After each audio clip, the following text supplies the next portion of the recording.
நேற்றைய நம் நிகழ்ச்சியில் இயற்கை விவசாயம் குறித்து சேலம் மாவட்டம் ஓமலூரைச் சேர்ந்த ஷாஜித் அலி அவர்களின் கருத்துக்கள் இடம்பெற்றது. இன்றைய நிகழ்ச்சியிலும் அவரது அனுபவங்கள் இடம்பெறுகிறது.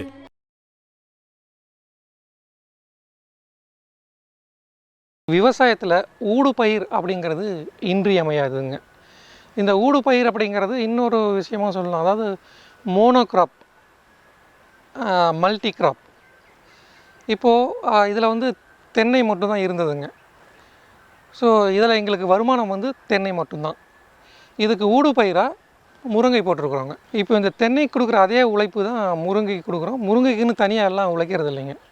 அதே நிலம் தான் ஊடுபயிர் பண்ணதன் மூலயமா தென்னைக்கு இருந்த வருமானத்தோடு சேர்ந்து முருங்கைக்கு வருமானம் வருதுங்க. ஸோ அப்போது அதாவது விவசாய நிலத்தை இன்ச்சு பை இன்ச்சு பயன்படுத்தணுங்க. எல்லா பயிர்களுக்கும் அதுக்குன்னு சில சூரிய ஒளி இருக்குங்க. அதை கேண்டில்ஸ் அப்படின்னு சொல்லுவாங்க. இப்போ புளிய மரம் அப்படின்னா அதுக்கு மிகப்பெரிய அளவுக்கு சூரிய ஒளி தேவைப்படுதுங்க. ஆனால் சின்ன புல் பூண்டுகள்லாம் அந்த அளவுக்கு தேவையில்லை. அப்போது விவசாயிகளும் கொஞ்சம் கற்றுக்கணுங்க.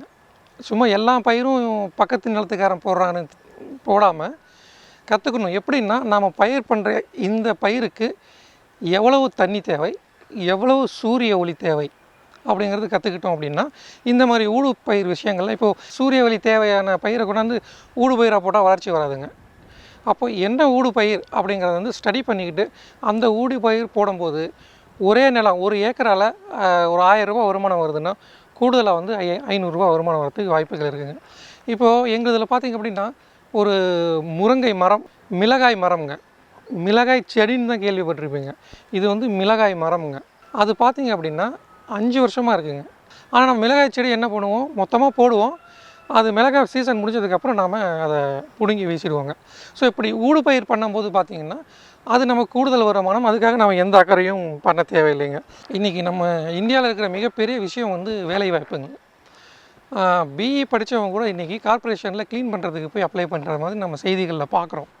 அந்தளவுக்கு வேலைவாய்ப்புகள் மிகப்பெரிய பிரச்சனையாக இருக்குது. அப்படின்னும்போது எங்களுடைய இயற்கை விவசாய குழு மூலயமா நாங்கள் வேலைவாய்ப்பை கொடுக்கறதுக்கும் பிளான் பண்ணியிருக்கிறோங்க. எப்படி அப்படின்னா, இப்போது நாங்கள் கொண்டு போய் மார்க்கெட் பண்ணுறோங்க. சேலமில் கொண்டு போய் மார்க்கெட் பண்ணுறோம் அப்படின்னா அந்த காலேஜ் ஸ்டூடெண்ட்ஸ் இருக்கிறாங்க. அவங்கக்கிட்ட பார்ட் டைம், ஏன்னா எங்களுடைய காய்கறி அப்படிங்கிறது 10 மணி நேரம் கடையை திறந்து வச்சுட்டு இருக்க வேண்டிய அவசியம் இல்லைங்க. காலையில் 6லேருந்து 8, அதிகமாக போனால் 9 மணி வரைக்கும் தாங்க. அப்போது நாங்கள் இந்த கிஷாக் அப்படிங்கிற ஒரு மாடலில் பிளான் பண்ணியிருக்கிறோம்.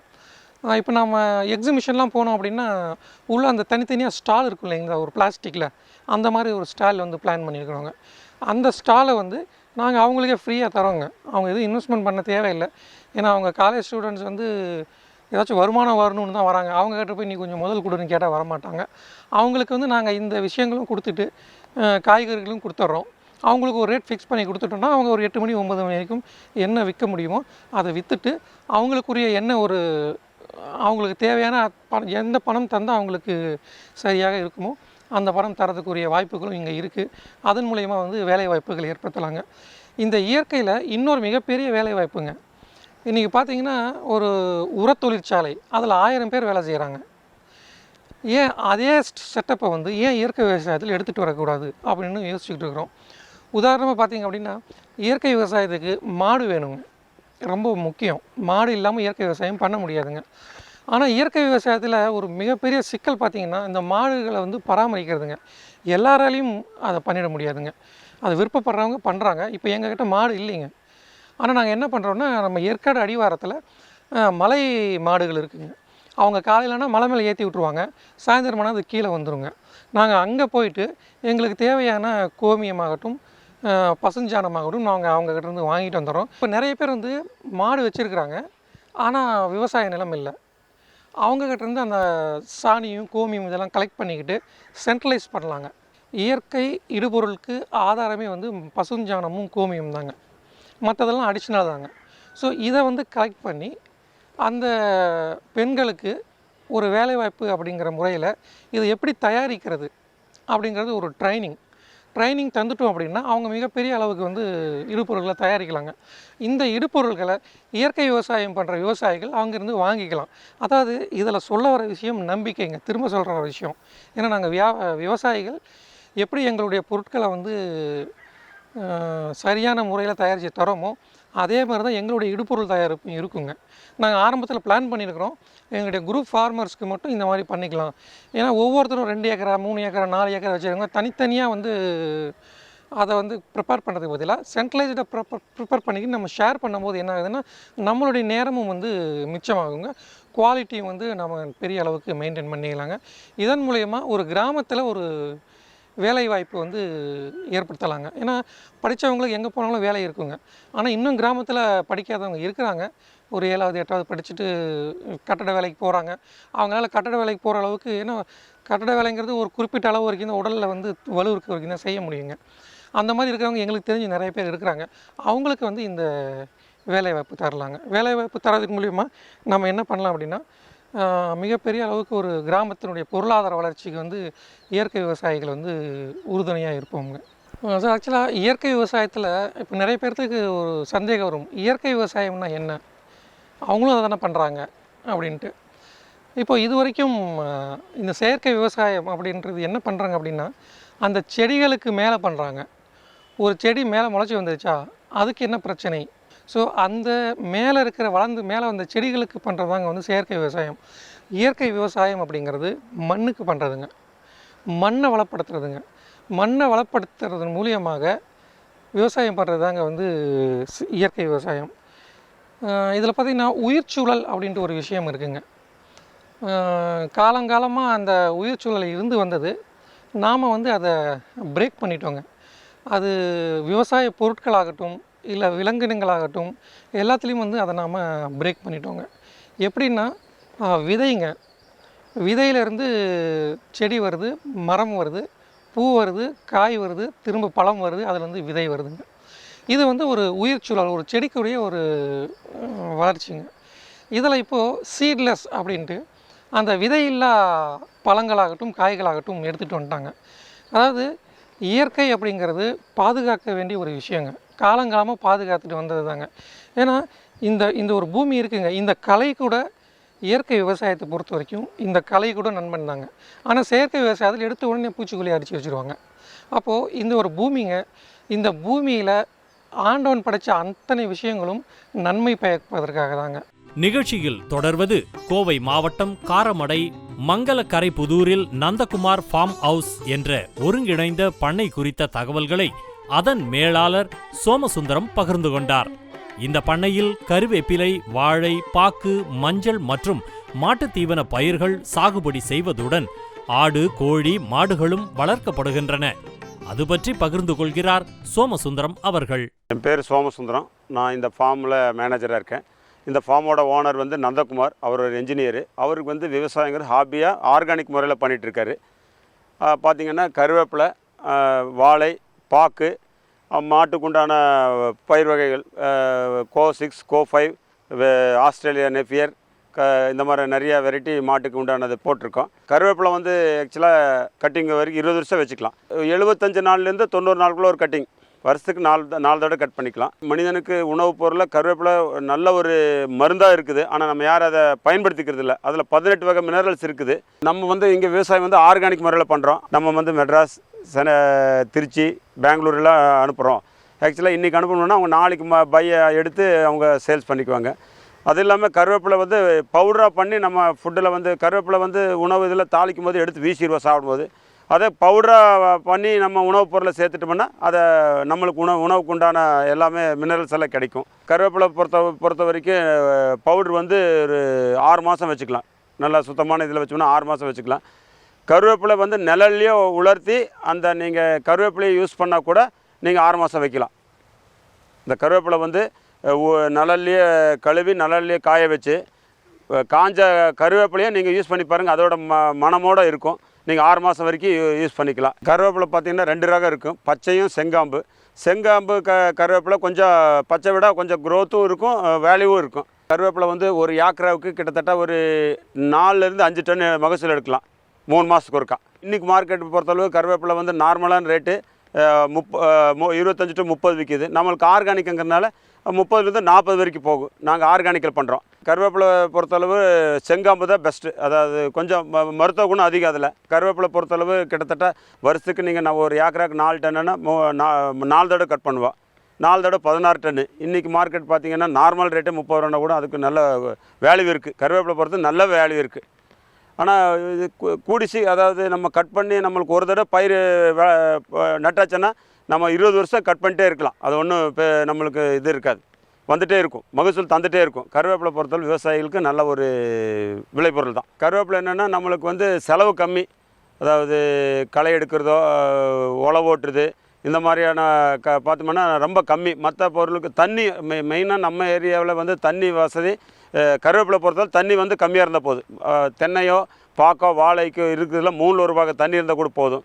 அதனால் கருவேப்பிலை வந்து நல்ல ஒரு மகசூல் தரக்கூடியது. விவசாயிகள் வந்து நிறைய பேர் வாழை தென்னை இதுக்கே போயிட்டுருக்காங்க. ஆனால் குறுகிய காலத்தில் அதிகமாக மகசூல் தர்றது கருவேப்பிலை தான். அது கருவேப்பிலை வந்து மனிதனுக்கு அன்றாட உணவில் சேர்த்துக்கூடிய ஒரு விவசாய விளைபொருள். ஆக விவசாயிகள் வந்து எல்லாருமே கருவேப்பிலைங்கிறத வந்து இதான் நினைக்காம கருவேப்பிலை வந்து நல்லபடியாக விவசாயம் செஞ்சால் கருவேப்பிலை பொறுத்தவரை நல்ல மகசூல் கிடைக்கும். விவசாயிக்கு நல்ல லாபம் அடையலாம். இது வந்து வாழை தென்னை பார்க்கணுன்னா அதிக தண்ணி வேணும். அதுக்கு உரம் செலவு அதிகம். இதுக்கு வந்து உரம் மற்ற பயிரினங்கள் விட உரமோ மருந்தோ கம்மி தான். ஆனால் மகசூல் அதிகம், விளைபொருளும் நல்ல விலையும் கிடைக்கும். எங்கள் தோட்டத்தில் பார்த்திங்கன்னா 2 பக்கம் வரப்புள்ள எல்லா இடத்துலையும் இதே மாதிரி தான் இருக்கும். அது பார்த்திங்கன்னா அழகாகவும் இருக்குது, மாட்டுக்கு உண்டான தீவனமாகவும் இருக்கும். நீங்கள் பார்த்திங்கன்னா பச்சை பசேலுன்னு ஒரு பக்கம் பார்த்திங்கன்னா ஆஸ்திரேலியா நேப்பியர் கரும்பு மாதிரியே இருக்கும். இது 2வே மாட்டு தீவனம் தான். ஆனால் பார்த்திங்கன்னா அழகாகவும் இருக்குது. உள்ளே எங்கே போனாலும் பச்சை பசேல்னு 2 பக்கம் வரப்பில் ஃபுல்லாக இதாக தான் இருக்கும். மாட்டுக்கு உண்டான தீவனங்கள் கோஸ் 5 கோஸ் 6 அந்த வகையான மசால் பில்லும். இப்போ நம்ம பக்கத்தில் இருக்கிறது பார்த்திங்கன்னா இது வந்து ஆஸ்திரேலியன் நேப்பியர். இதில் வந்து மற்ற மசால் பில்லை விட சுகர் கண்டென்ட் அதிகமாக இருக்குது. அதனால் பாலும் நல்லா கறக்கும். நம்மளுக்கு இந்த வரப்பில் களை எடுக்கிறதோ இப்போ செடி கொடி பிடுங்கி வீசுகிற வேலையும் இல்லை. நம்மளுக்கு வேலி பிரச்சனையும் இல்லை. 2வது தோட்டத்துக்கு கருவேப்பிலைக்கும் சுற்றி பாதுகாப்பு மாதிரி தான், வேலி மாதிரி தான். எல்லா வகையான மசால் பில்லும் மாட்டுக்கு உண்டான மசால் பில்லெல்லாம் வச்சுருக்குறோம். எல்லா விவசாயிகளும் இதை பயன்படுத்தி இந்த மாதிரி ஒரு மெத்தேடுக்கு வந்தீங்கன்னா உங்களுக்கு களை செலவு கம்மியாக இருக்கும். 2வது உங்களுக்கு மாட்டுக்கு உண்டான தீவனங்கள் கிடைக்கும். இது ஆர்கானிக் முறைப்படி நம்ம விவசாயம் பண்ணுறதுக்கு நம்மளுக்கு தேவை வந்து எருவுங்கும்போது நம்மளுக்கு சுத்தமான எருவு வெளி வாங்கினா கிடைக்காது. அந்த அடிப்படையில் பார்த்தோம்னா ஆடு, இங்கே கன்னிவாடி தலைச்சேரி 2 ஆடு இருக்குது. கீழே பார்த்தா கோழியும் இருக்கும். இந்த ஆடும் கோழி எருவு வந்து நம்மளுக்கு விவசாயத்துக்கு பயன்படுறது. ஆனால் ஆடு வந்து ஆக்சுவலாக நம்ம பார்த்தோம்னா ஒரு பிஸ்னஸ் தான், வியாபார நோக்கத்தை தான் ஆடும். ஆனால் ஆடோட கழிவு வந்து நம்ம எருவு நல்லா சுத்தமான எருவு நம்மளுக்கு கிடைக்குது. ஒரு வெள்ளாடு பார்த்திங்கன்னா 2 குட்டி 2 வருஷத்துக்கு 3 தடவை போட்டு, சில ஆடு வருஷத்துக்கு 2 தடவையும் போடு, 3 குட்டியும் போடு 2 குட்டி போடு. ஆக வெள்ளாடு வந்து பார்த்திங்கன்னா ஒரு வருஷம் வளர்த்தணும்னா ஒரு ஆடு வந்து கிட்டத்தட்ட 8,000 ரூபாயிலேருந்து 10,000 வரைக்கும் 1.5 வருஷத்தில் போயிடும். நல்ல விலையும் கிடைக்கும், நல்ல சுத்தமான எருவு நம்மளுக்கு கிடைக்கும். நம்மகிட்ட இருக்கிற ஆடு பார்த்திங்கன்னா தலைச்சேரியும் கன்னிவாடி. இந்த நம்ம ஏரியா தட்பவெப்ப நிலைக்கு இது 2மே உகந்த ரகம். அதனால் இந்த ஏரியாவில் இது வளர்த்துனா தான் சக்ஸஸ் ஆகும். மற்ற ஏன்னா நம்ம ஜமுனபாரி இந்த மாதிரி வெளியே ஆந்திரா ஆடுகளை கொண்டு வந்து வளர்த்தணும்னா நம்மளுக்கு இங்கே கொஞ்சம் சிரமம் இருக்கும் அதை மெயின்டைன் பண்ணுறது. இது வந்து நல்லா நார்மலாக நம்ம கிராம சைடெல்லாம் வளர்க்குற 2மே அந்த இனம் தான். ஒரு ஆடு வந்து 2 குட்டி 3 குட்டி போடுறதுனால நம்மளுக்கு இனப்பெருக்கு அதிகமாகுது, நல்ல எருவு கிடைக்குது. வெளியில் சந்தையில் வந்து பார்த்தோம்னா நல்ல மார்க்கெட் இருக்குது வெள்ளாட்டுக்கு இன்றைக்கி. இங்கேயே வந்து நம்ம வந்து தேடி போக வேண்டியதில்லை, நம்மளை தேடியே வாங்க ஆள் வந்துடுறாங்க. தோட்டத்துக்கு பண்ணைக்கு ஆள் வந்து எடை கணக்கு நம்ம கிலோ கணக்கில் வாங்கிட்டு போயிடுறாங்க. நம்ம வெளி மார்க்கெட் மாதிரி ஒரு ஆடு அளவு பற்றி மார்க்கெட் இல்லை, நம்மளுக்கு இங்கே வெயிட்டு தான். நம்ம இங்கே விற்கிறது வந்து வெயிட்டு தான். நல்ல மார்க்கெட் இருக்குது வெள்ளாடுக்கு. அதனால் விவசாயிகள் எல்லாருமே இந்த ஒரு இதையும் பயன்படுத்தி விவசாயம் நல்லா பெருகிற்கு நீங்கள் பயன்படுத்திக்கலாம். இதை பராமரிக்கிறது வந்து என்னென்னா மேய்ச்சலுக்கு போகிறோம், கெட்டில் முறையில் வளர்த்துறோம். குட்டி வளர்க்குறது வந்து சிரமம் இல்லை. ஆடு வளர்ப்பு வந்து நல்ல ஒரு தொழில் தான். சுத்தமான எருவு கிடைக்கிறது இல்லாமல் ஆடு வந்து நல்ல மார்க்கெட்டு வந்து ரேட் வந்து நல்லாவே கிடைக்கிது வெள்ளாடுக்கும். அதே மாதிரி வெள்ளாடு நம்ம பக்கத்தில் செம்மறியாடு வளர்த்துறோம். இந்த செம்மறியாடு வந்து கெட்டில் முறையில் வளர்த்துறோம். நம்ம மேய்ச்சல் இல்லை, இங்கேயே வளர்த்துற தீனி போட்டு தான். இது ஆக்சுவலாக நம்மளுக்கு வந்து 90 நாள்லேயே ஒரு குட்டி கிட்டத்தட்ட ஒரு 5 மாதத்தில் 150 நாளில் நம்ம விற்றுடுறோம். இது வந்து கறிக்காக. இந்த ஆடு வந்து இது வந்து நம்ம விலைக்கும் நல்ல மார்க்கெட் இருக்குது. 17 கிலோ எடை உள்ள ஒரு ஆடு வந்து கிட்டத்தட்ட ஒரு 3 மாதத்துலேயே 30 கிலோ எடை வந்துடும். அப்போ 30 கிலோ எடை இன்றைக்கி மார்க்கெட் ரேட்டு 350 ரூபா, 300லேருந்து 350 ரூபாய்க்கு போயிட்டுருக்கு. அதனால் இந்த மார்க்கெட்டில் வேல்யூ இருக்குது இதுக்கு. இந்த கெட்டில் முறை ஆடு வளர்ப்பில் விவசாயிகள் நல்லா பயன்பெறலாம். மற்ற இதை விட இது வந்து விவசாயத்தில் வர்றதை விட இதில் நல்லா அதிக லாபமே கிடைக்கும். ஏன்னா நம்மளுக்கு வந்து கிட்டத்தட்ட ஒரு 15லேருந்து 17, 18 கிலோ ஆடு குட்டி வந்து ஒரு 3 மாதத்தில் 90 நாள்லேயே நம்மளுக்கு 30 கிலோ வந்துடும். 30 கிலோ வரும்போது நம்மளுக்கு நல்ல மார்க்கெட் ரேட் இருக்குது. இன்றைக்கி சந்தையில் டிமாண்ட் இருக்குது. அதனால் விற்பனைக்கு பயப்பட வேண்டியதில்லை. நல்லா இந்த ஆடு, இந்த செம்மறி ஆடு வளர்ப்புலையும் நல்லா விவசாயிகள் பயன்பெறலாம். அங்கே பார்த்தோம்னா நம்ம கெட்டில் முறையில் ஆடு பார்த்தோம், செம்மறி ஆடு. இங்கே பார்த்தீங்கன்னா மேய்ச்சல் சார்ந்த ஆடுகள். இதில் பார்த்திங்கன்னா நம்மளுக்கு மேய்ச்சலில் வந்து காலையில் மதியமும் 2 வேளையும் மேய்ச்சலுக்கு போயிடும். இது வந்து நம்ம நாட்டு இங்கே நம்ம உள்ளூர் இன ஆடுகள். அங்கே பார்த்ததில் 2 உள்ளூரும் இருக்குது, கர்நாடகாவை சேர்ந்த ஆடும் இருக்குது. மேய்ச்சலில் வந்து போயிட்டு வரதுனால ஆடு வந்து நல்லா ஹெல்த்தியாகவும் தீவனங்கள் வந்து எல்லா வகையான பயிர்கள் மேயறனால குரோத்தாகவும் இருக்குது, ஹெல்த்தியாகவும் இருக்குது. ஆடு வளர்ப்பில் ஒரு சிரமம் இல்லை. ஆடு வந்து இந்த செம்மறி ஆடு பொறுத்த வரைக்கும் நம்மளுக்கு வந்து எருவு யூஸ் ஆகுது. 2வது மார்க்கெட்டில் வந்து இன்றைக்கி கறி பார்த்திங்கன்னா நல்ல டிமாண்ட் இருக்குது. அதனால் நம்மளுக்கு வியாபார நோக்கத்தோடு 2மே நம்மளுக்கு எருவு கிடைக்குது, வியாபாரம் இதுலேயும் இந்த ஆடு வளர்ப்பில் நல்லா பயன் இருக்குது. அதனால் எல்லாருமே ஆடு வளர்க்கலாம். நம்ம நிற்கிறது பார்த்திங்கன்னா பாக்கு தோப்புங்க. ஆக்சுவலாக பாக்கு போட்டு 3 வருஷம் ஆச்சு. பாக்குக்கு வந்து நல்லா வரணும்னா நிழலில் தான் வரும், நல்லா தண்ணி வசதி இருக்கணும். அதுக்காக பார்த்திங்கன்னா பூங்கன் வாழை போட்டிருந்தா அந்த வாழையோட நிழலில் தான் பாக்கு நட்டோம். இப்போ வாழை பார்த்திங்கன்னா 3 வருஷமாக வாழை ஈல்டு எடுத்துட்டோம். இப்போ பாக்கு பார்த்திங்கன்னா அந்த நல்ல குரோத்தோடு நம்மளுக்கு பின்னாடி இருக்கிற பாக்கு மரம் வந்து 3 வருஷம் ஆச்சு. அது நம்மளுக்கு இதில் 2 வகையான பயிர் வகை வாழையும் எடுத்துட்டோம். இப்போ பாக்கும் வந்துருச்சு. இனி பாக்குக்கு பிரச்சனை இருக்காது. ஏன்னா பாக்கு வந்து நட்டோம்னா நல்லா நிழலில் தான் வரும். அதுக்காக தான் வாழைக்குள்ளே பாக்கு நட்டோம். ஆனால் வாழையும் நல்லா நம்மளுக்கு மகசூல் கொடுத்தது. இப்போ பார்த்திங்கன்னா பாக்கு மரம் நல்லா குரோத்தில் இருக்குது. பாக்கு வந்து நல்ல விளைநிலம் நல்லா இருக்கணும், மண் தரமாக இருக்கணும், தண்ணி வசதி அதிகம் வேணும். ஆனால் பாக்கில் தான் நல்ல மகசூல் கிடைக்கும். அதிகமான விவசாயிகளுக்கு பாக்கில் வந்து நல்ல விலை கிடைக்கும். தேங்காயை விட பாக்கு வந்து 3 மடங்கு அதிக லாபம் கிடைக்கும். அதனால் தண்ணியும் விவசாய நிலம் நல்லா இருந்து மண் வளம் நல்லா இருந்துச்சுன்னா பாக்கு விவசாயம் பண்ணுறது ரொம்ப சிறந்த விவசாயம். பாக்கில் வந்து பார்த்திங்கன்னா இது வந்து மொகிந்தர்நாத் இந்த ரகம் வந்து இன்றைக்கி இந்தியாவிலேருந்து எக்ஸ்போர்ட் கூட ஆகுது, ஏற்றுமதி ஆகுது. அதனால் இன்றைக்கி மார்க்கெட்டில் பார்த்திங்கன்னா நல்ல விலை இருக்குது. பாக்கு வந்து நம்ம பாக்கும் விற்றுடுறோம். பாக்கு கை காஞ்சி கீழே விழுகிற மட்டை தட்டு இன்றைக்கி திருவிழாக்கள்லையோ திருமணங்க விசேஷங்கள்லேயும் இன்றைக்கி பல வகையான வண்ண வடிவத்தில் தட்டாக இன்றைக்கி நம்ம உணவு பரிமாறுறதுக்கு தட்டாக வருது. அது தட்டும் இந்த பாக்கு தட்டு அதுவும் பயன்படுது. நாளைக்கு பாக்கு மரம் காஞ்சிருச்சுன்னா அது வந்து இந்த ஓட்டு வீடு, ஆடு மாடு சாலை மேய்வதற்கு அது வந்து மரமாகவும் பயன்படுது. அதனால் பாக்கு ஒரு விலை மதிப்புக்கூடிய விவசாய விளைபொருள் தான். மஞ்சள் வந்துங்க பிரதிபா வகையை சேர்ந்தது. இந்த வெரைட்டி வந்து ரேட்டு கிடைக்கும், நல்ல மகசூலும் இருக்கும். பிரதிபா வெரைட்டி வகை. இந்த மஞ்சள் வந்து நம்மளுக்கு வந்து 10 மாதம் விவசாயம். மஞ்சளுக்கும் நல்லா பூமி விளைநிலம் நல்லா இருக்கணும், எருவு கொஞ்சம் நல்லா இருக்கணும். இந்த மஞ்சளோட மருத்துவ குணம் என்னென்னா நம்மளுக்கு வந்து ஆக்சுவலாக பார்த்தோம்னா கேன்சருக்கு நல்ல மருந்து. பச்சை மஞ்சளை சாப்பிடணும். நாம் வந்து இங்கே ஆர்கானிக் முறைப்படியில் மஞ்சள் பயிர் வகை செய்கிறோம். விளைச்சல் முடிஞ்சோடனே அறுவடை செஞ்சு வேக வச்சு காய வச்சு நல்லா சுத்தம் பண்ணி நாங்களே பவுட்ரு பண்ணி சுத்தமான மஞ்சள் கிடைக்கணுங்கிறதுக்காக மக்களுக்கு நாங்களே விற்பனை செய்கிறோம். நீங்கள் கடையில் வாங்குகிற மஞ்சள் பார்த்தீங்கன்னா அதில் குட்மீன் இருக்காது. மஞ்சளில் பார்த்தீங்கன்னா உள்ள ஒரு ஊன் மாதிரி இருக்கும், அது வந்து குட்மீன். அதை எடுத்துகிட்டு தான் மஞ்சள் பவுடர் பண்ணி விற்கிறாங்க, கலர் ஆட் பண்ணி. நம்ம வந்து அப்படி இல்லை, அதோடு விற்கிற குட்மீன் வந்து விலை ஜாஸ்தி. அதனால் இன்றைக்கி வந்து சந்தையில் அதை எடுத்துகிட்டு பவுடர் பண்ணி விற்றுடுறாங்க. நீங்கள் சுத்தமான மஞ்சள்னால் குட்மீனோட இருந்து வாங்குறதா சுத்தமான மஞ்சள். ஆக்சுவலாக மஞ்சள் வந்து ஆன்டிபயோட்டிக் தான். மஞ்சள் வந்து நம்ம அந்த காலத்தில் பார்த்திங்கன்னா புண்ணான காப்பித்தூளோ மஞ்சளோ வைப்போம். இன்றைக்கி யாரும் அதை பயன்படுத்துறதில்ல. நீங்கள் மருத்துவ குணம் இந்த மஞ்சளை வந்து நம்ம உணவுப் பொருளை சேர்த்துறதும் இல்லாமல் டெய்லி பச்சை மஞ்சளை சாப்பிடுங்க. இது மஞ்சள் வந்து கேன்சருக்கு ரொம்ப ரொம்ப நல்லது. இப்போ இது வந்து 10 மாதம்னா நாங்கள் பயிர் செஞ்சோடனே களை அதிகமாக வராத அளவுக்கு நாங்கள் இதை வந்து மொடாக் போட்டுருவோம். இது மேட்டுப்பாத்தி முறையில் பண்ணிகிட்ருக்கோம் ஆர்கானிக்கில். அதில் வந்து பார்த்திங்கன்னா சொட்டு நீர் பாசனம் தான். நல்ல ஈல்டு வரணுன்னா நம்ம வந்து அதுக்கு என்ன பண்ணுறோன்னா ஆர்கானிக் முறைப்படி பஞ்சகாவியம், மீன் அமிலம் இந்த மாதிரி கரைசல் தான் பயன்படுத்துகிறோம். நம்ம வந்து எதுவுமே கெமிக்கல் பயன்படுத்துறதில்ல. எரு வந்து 2 தடவை போடுவோம். மஞ்சளுக்கு வந்து மாடு கோழி ஆடு எருவை மிக்ஸ் பண்ணி 2 தடவை போடுவோம். களை 2 களை எடுக்கணும் இதுக்கு.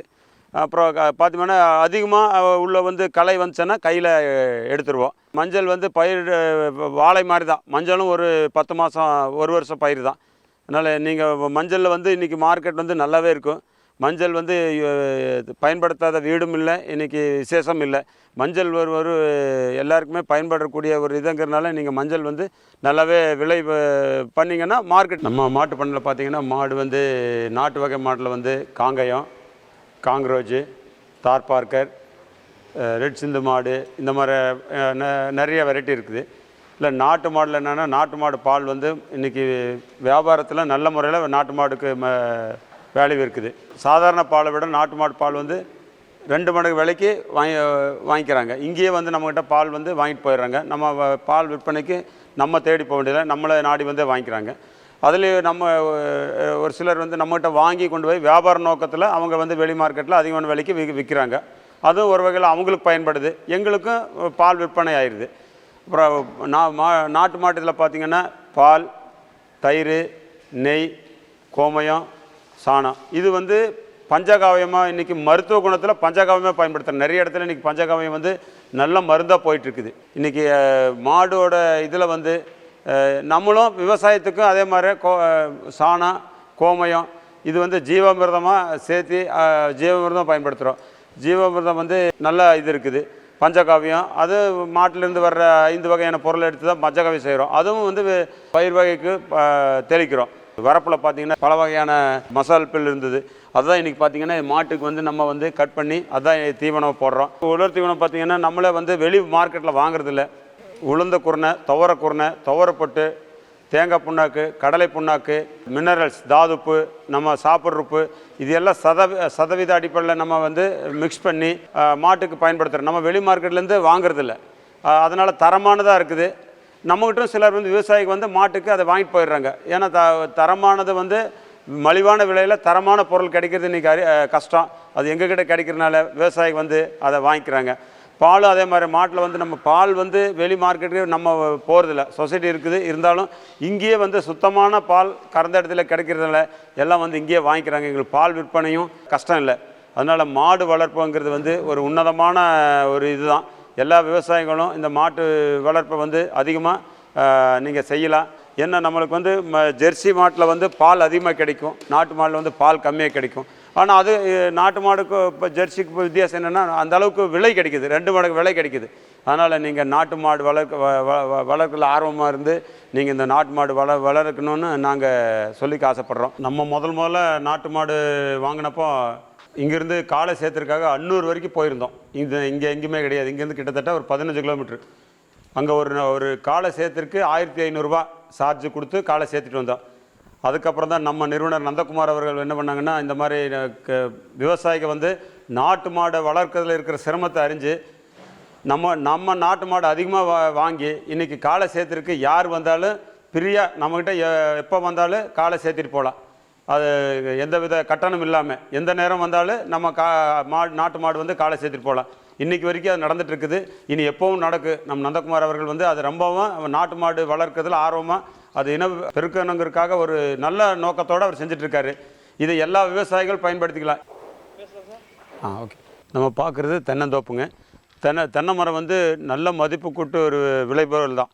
ஏன்னா தென்னை மரம் மட்டும் இல்லை, தென்னை மரத்தில் இருக்கிற காய், ஓலை எல்லாமே நம்மளுக்கு பயன்படுது. ஓலையில் இப்போ கீழே காஞ்சி விழுகிற ஓலையில் பார்த்திங்கன்னா எரிபொருளாக அந்த கை வந்து எரிபொருளாக பயன்படுது. அதில் வர்ற குச்சி வந்து சீமாராக பயன்படுத்துகிறோம். அதே மாதிரி தேங்காய் வந்து விற்றுடுறோம். உரிச்ச மட்டையை எடுத்து இன்றைக்கி காயர் பண்ணி இந்தியாவிலேருந்து வெளிநாடுகளுக்கு அதிகமாக காயர் ஏற்றுமதி பண்ணுறாங்க.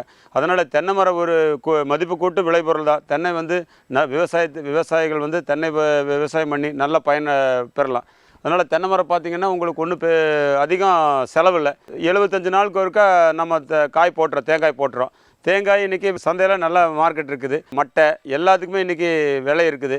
அதனால் தென்னை விவசாயம் ஒரு நல்ல விவசாயம் தான். எல்லா விவசாயிகளும் தென்னை விவசாயம் பண்ணலாம். தென்னை மட்டும் இல்லை, கருவேப்பிலை, பாக்கு, வாழை, மஞ்சள், இது ஒருங்கிணைந்த விவசாயமாக நம்ம பண்ணிகிட்ருக்கோம். அதுபோக ஆடு மாடு கோழி எல்லாமே வளர்த்துறோம். அதுவும் பண்ணை முறையில் தான் வளர்த்துறோம். நம்ம வந்து எல்லாமே ஆர்கானிக் முறைப்படி வளர்த்துறோம். நம்ம வந்து இப்போ வீட்டுக்கு தேவையான மா பலா கொய்யா மாதுளை எலும்பிச்சை இந்த மாதிரி நிறைய கனி வகைகள் அத்தி இந்த மாதிரி கனி வகைகளும் நம்ம இந்த ஆர்கானிக் முறையில் நம்ம வந்து பண்ணிகிட்ருக்குறோம். அனைத்து விவசாயிகளும் ஒருங்கிணைந்த விவசாயம் செய்து பயன்பெறுமாறு நந்தகுமார் ஃபார்ம் ஹவுஸ் சார்பாக அனைவருக்கும் நன்றி தெரிவிச்சுக்கிறோம். விவசாயிகள் அனைவரும் இந்த ஒருங்கிணைந்த விவசாயம் பண்ணி பயன்பெறுமாறு நந்தகுமார் ஃபார்ம் ஹவுஸ் நன்றி தெரிவிச்சுக்கிறோம். நன்றி, வணக்கம்.